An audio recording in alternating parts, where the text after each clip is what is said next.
Well, today, 13 months later, a watchdog report is revealing that DHS failed to properly vet Afghan refugees coming into the United States because they, quote, did not always have critical data needed. And as a result, DHS may have admitted refugees into the U.S. who pose a risk to national security and the safety of local communities. Great.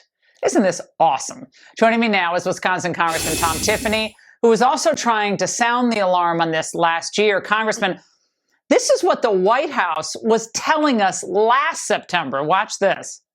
I can absolutely assure you that no one is coming into the United States of America who has not been through a thorough screening and background check process. Congressman, what a difference 13 months make. But you and I were on to this from the beginning. Yeah, should it be any surprise to the American people that they were misled? This is no different than the southern border when Secretary Mayorkas came before the Judiciary Committee and lied to us and said the border is secure. A year ago, President Biden said inflation is transitory. And now, a year later, we find out that they did not vet them. And as you said, Laura, we were talking about this a year ago. I was at Fort McCoy here in Wisconsin. We saw the first 2,000 refugees come in. None of them had went through the SIV process. I asked about it.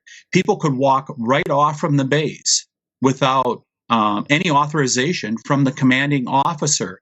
We sounded the warning bell on that. And now finally, the Inspector General of the Department of Homeland Security is talking about this and saying, this is a threat to national security and to our local communities. Yeah, basically it's one big oops, except potentially the lives of American citizens are going to be jeopardized because of this thirst or desperate desire to bring more refugees into a country.